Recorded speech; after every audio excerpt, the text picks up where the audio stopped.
और आखिर इस वक्त क्या चल रहा है उज्जैन में? रामघाट की बात करें, चाहे हम महाकाल लोक की बात करें, तो आइए सीधे लाइव तस्वीरें आपको दिखाते हैं। हमारे सहयोगी भी जुड़े हुए हैं रामघाट पर, वो हैं अनुराग।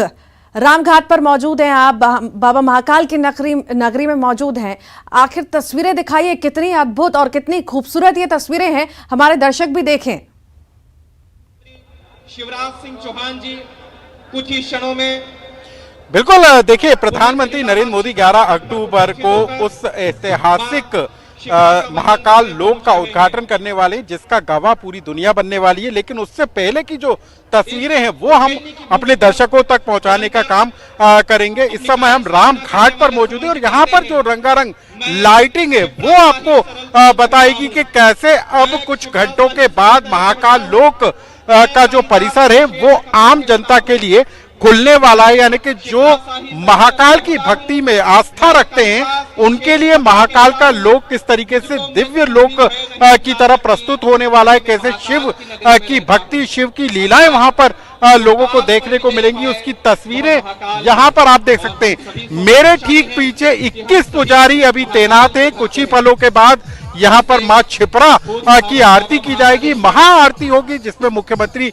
शिवराज सिंह चौहान शामिल होंगे और उसके बाद एक नृत्य नाटिका की भी प्रस्तुति की जाएगी। मेरे साथ हमारे एडिटर सुधीर दीक्षित भी मौजूद है, जो लगातार दिन भर यहाँ पर मौजूद है। सुधीर जी, आप तो हम भी लगातार दिन भर घूम रहे हैं, आपने भी कॉरिडोर को देखा, क्षिप्रा के घाट को भी देखा। जो तस्वीरें निकल कर आ रही हैं वो साफ तौर पर बता रही है कि महाकाल लोक का परिसर जो है वो दिव्य लोक की सफर कराने के बराबर है। तो क्या नजर आ रहा है आपको कि जो लोग यहाँ पर आएंगे उन्हें क्या देखने को मिलेगा?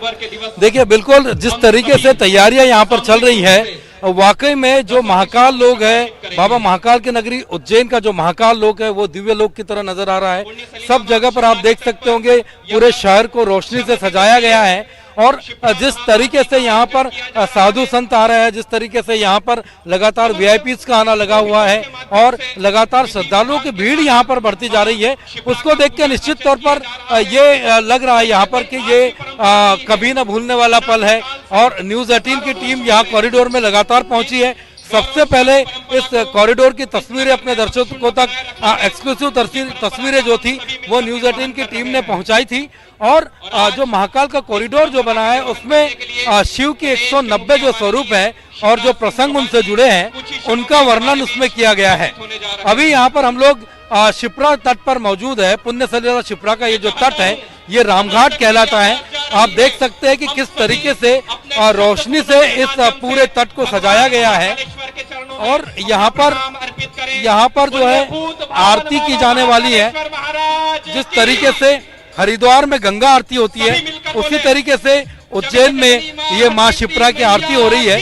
और सबसे दिलचस्प बात है, जब आज हम संतों से बात कर रहे थे तो संतों ने ये बताया था कि मां क्षिप्रा का महत्व किसी भी तरीके से मां गंगा से कम नहीं है, क्योंकि मां गंगा जब पाप को धोते धोते बताते हैं कि थोड़ी सी मैली हो गई थी, उनका रंग नीला पड़ गया था, तो संतों ने बताया कि पुराणों में ये जिक्र किया गया है कि मां गंगा ने विष्णु जी से प्रार्थना की थी कि मैं तो पाप धोते धोते नीली पड़ चुकी हूँ, मैं अपने आप को स्वच्छ करने के लिए कहाँ जाऊं। तब भगवान विष्णु ने उनको आदेश दिया था मां गंगा को कि आप उज्जैन में क्षिप्रा तट पर आप जा सकते हैं, या क्षिप्रा पर एक अंजनाई करके जगह है वहां पर आप जाएंगी तो आप अपने पूर्ण स्वरूप को प्राप्त कर सकती है। तो विष्णु जी के आदेश के बाद मां गंगा उज्जैन में एक जगह प्रकट हुई थी, जहां पर जिस जगह का नाम नीलगंगा है और वहां पर भी क्षिप्रा नदी कलकल अपने बहती अपने स्वरूप में है वहां पर। उसके बाद कहा जाता है कि जब मां गंगा क्षिप्रा नदी में आई और क्षिप्रा नदी के बाद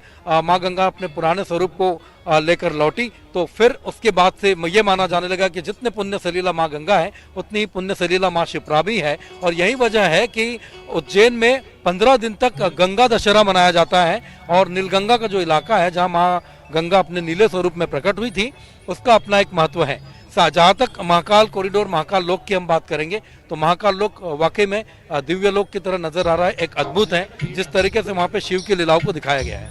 लेकिन सुधीर जी, एक और अहम बात, जिस तरीके से महाकाल कॉरिडोर का विस्तार किया गया, जैसे महाकाल परिसर का विस्तार किया गया, लाखों श्रद्धालु, लाखों अब तो हम कहें कि करोड़ों श्रद्धालु यहाँ पर दर्शन करने के लिए आ सकते हैं।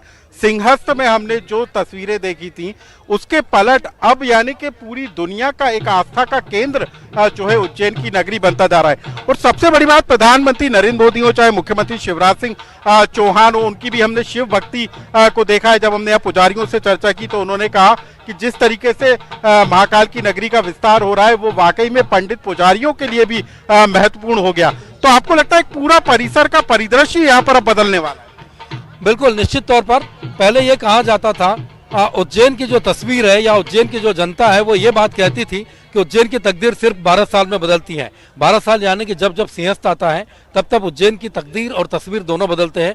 लेकिन अब लगातार विकास कार्य यहाँ पर होने लगे हैं, भक्तों की संख्या बढ़ने लगी है। एक जमाना था जब यहाँ पर महाकाल मंदिर का जो वार्षिक जो आय थी जिसको कहा जाता वो सिर्फ 23 लाख के करीब थी, लेकिन धीरे धीरे अब ये 1 करोड़ से लेकर 1.5 करोड़ के पार हो गई है। तो उसके बाद जो विकास कार्य हुए, जो मंदिर का जीर्णोद्धार हुआ है, लगातार होलकर शासनकाल ने जीर्णोद्धार कराया, सिंधिया शासनकाल ने जीर्णोद्धार कराया है, और उसके बाद से लगातार मंदिर को लेकर, महाकाल को लेकर, उज्जैन को लेकर विकास कार्य हो रहे हैं। जैसा कि आपने कहा कि प्रधानमंत्री नरेंद्र मोदी लगातार कर रहे हैं। आपने देखा होगा कि इससे पहले केदारनाथ में मोदी जी ने जो है, प्रधानमंत्री नरेंद्र मोदी, उन्होंने केदारनाथ में काम करवाया था। उसके बाद आप काशी कॉरिडोर की हम बात करते हैं, काशी कॉरिडोर की काफी चर्चा। शिवराज सिंह चौहान महाकाल लोक पहुंच गए हैं। मुख्यमंत्री शिवराज सिंह चौहान महाकाल लोक पहुंच गए हैं और यहाँ पर आप देखेंगे कि जो लोक कलाकार हैं वो भव्य स्वागत करते हुए यहाँ पर नजर आ रहे हैं। और जो देश भर के यानी हिंदुस्तान के जो अलग अलग राज्यों के जो कलाकार हैं वो यहाँ पर जो लोकगीत है, लोक कलाकार हैं, शास्त्रीय नृत्य है वो करते हुए नजर आ रहे हैं। और एक तरह से ये जो फाइनल रिहर्सल है वो यहाँ पर की जा रही है, क्योंकि पीएम नरेंद्र मोदी पहुंचेंगे और नरेंद्र मोदी के आके 11 अक्टूबर को आने से पहले जो एक तरह से फाइनल जो रिहर्सल है वो यहाँ पर होगी।